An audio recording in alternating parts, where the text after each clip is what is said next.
Though she had a long list of plausible excuses, Kainé knew the real reason. She didn't want her granddaughter to be taunted and harassed by the villagers. Once Kainé moved in, Grandma decided to take up residence a good distance from the area.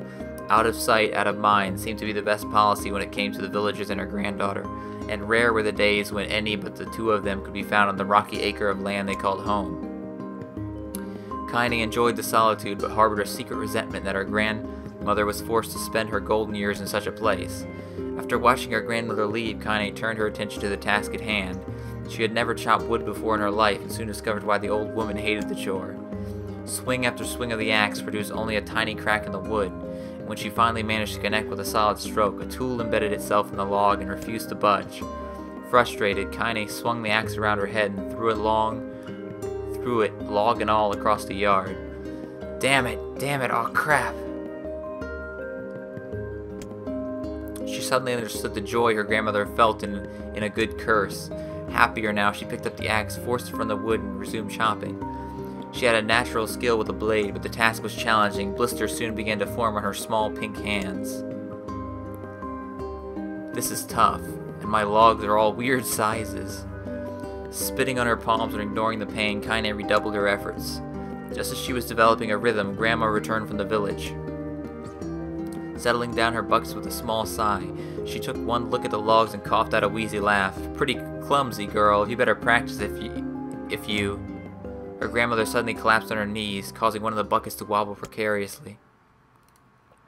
Eyes wide, Kainé dropped the axe and ran to her grandmother's side.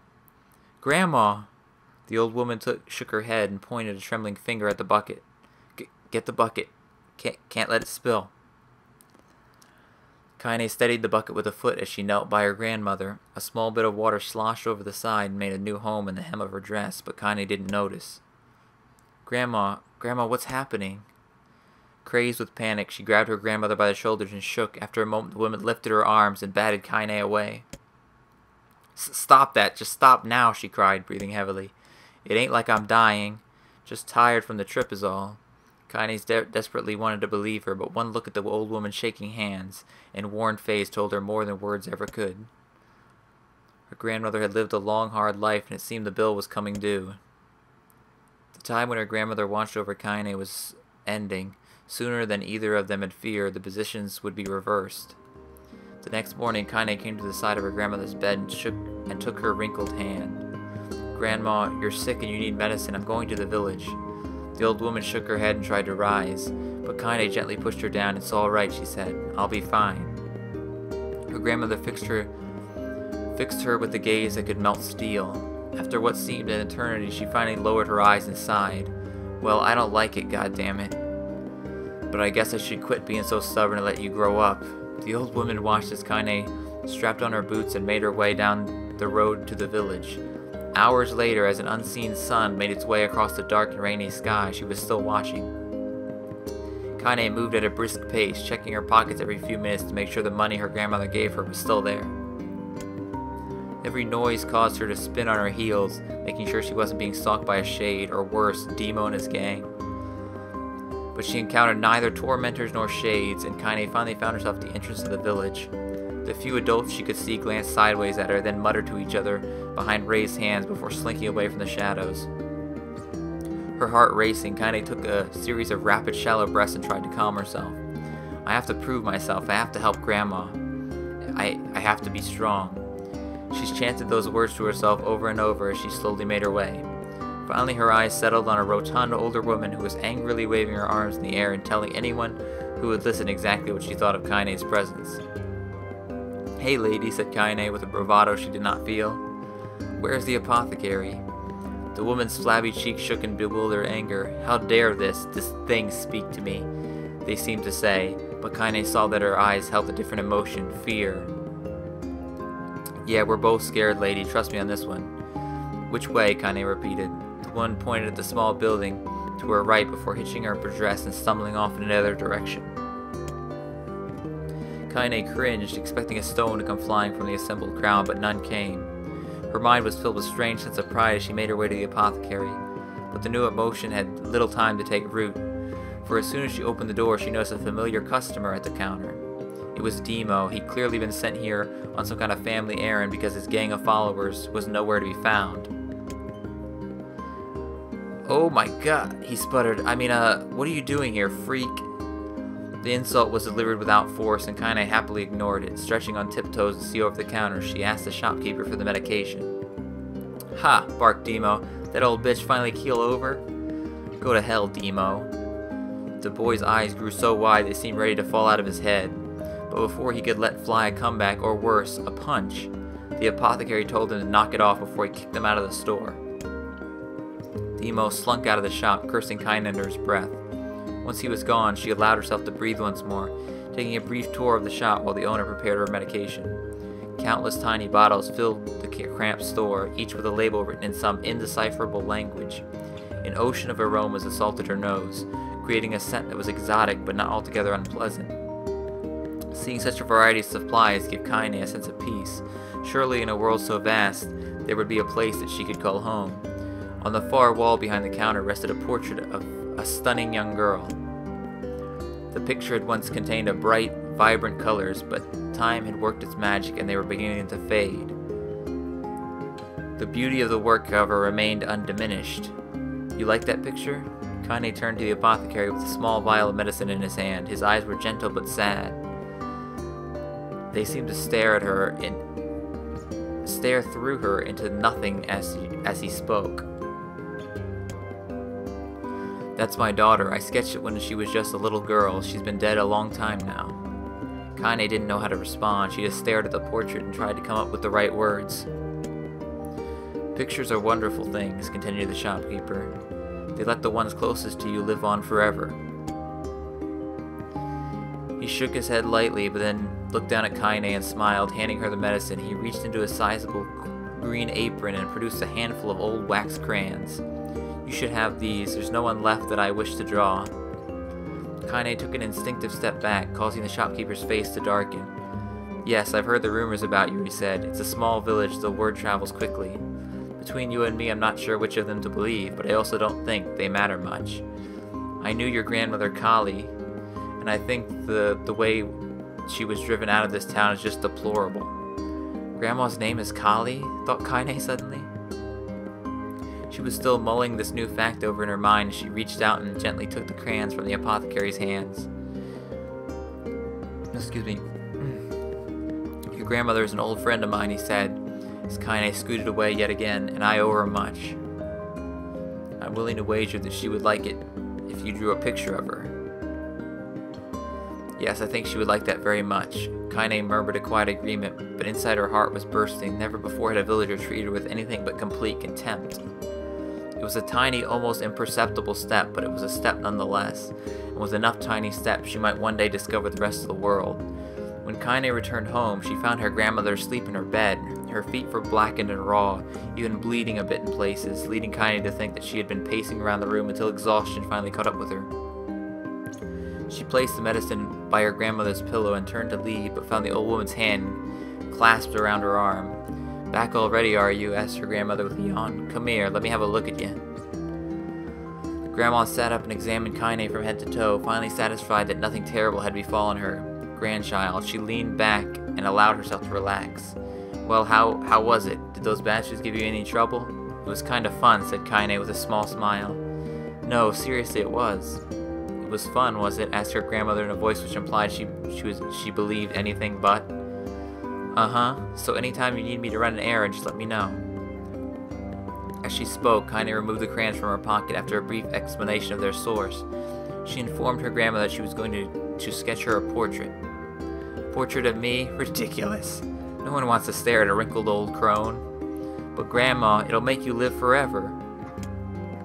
"Horse manure," said her grandmother, throwing back the sheet from her bed. "Living forever would just piss me off. Now put those crayons away and help with dinner." But Kainé would not relent, and in the end, Grandma found herself leaning against the wall of their house as if posing for a master artist. Kainé took up the crayons and eyed her subject carefully. Just as her grandmother was about to nod off, Kainé finished the work. After staring at it for a bit, she released it from her grip and let it slowly drift to the floor. "It's terrible. It doesn't look like you at all." "I'm sorry, Grandma. I thought these crayons would, you know, make drawing easy or something." The old woman's eyes narrowed at her Daughter's disappointment. Let me be the judge of that, she said, ignoring the pain in her back and reaching for the paper. The sketch could have been a person's face. It also could have been a boulder, a lump of clay, or an incredibly misshapen loaf of bread, all rendered in a chaotic array of colors. The old woman stared at the picture for a long time, then slowly wheezed out a laugh. "Oh, Kainé," she said between laughter, "you truly are my blood. You're as clumsy as me, and I love it. But, hush, I won't hear any more bull about how ugly you think it is. It came from the heart, and I'll treasure it always." True to her word, the old woman gave the picture a place of honor above the kitchen table. In the days that followed, Kainé would often catch her staring at the portrait with a strange smile on her face. In action, she interpreted as silent, mocking laughter. A week later, Kainé could stand it no more and asked her grandmother to take the artwork down. "Posh," she said the old woman. "I'll take this down when they roll me in my shroud." She pondered this for a bit, then turned to Kainé and dropped to one knee. "Listen to me, girl. Seeing this picture makes me happy in a way I've never felt before. It makes me want to go on so that someday you can feel the same happiness." It was a moment that burned itself in Kainé's memory, a perfect blend of pride and love and joy that came together to form a lifelong remembrance. She swore to never forget this moment, to never forget the old woman who had made her place in the world possible. Time moves on, people and memories come in and out of life like ghosts passing through the hall. But this moment will be different, Kainé swore, because I will remember it forever. Forever. Kainé's dream, separation. Wow. Whew. Whew, gotta take a drink here.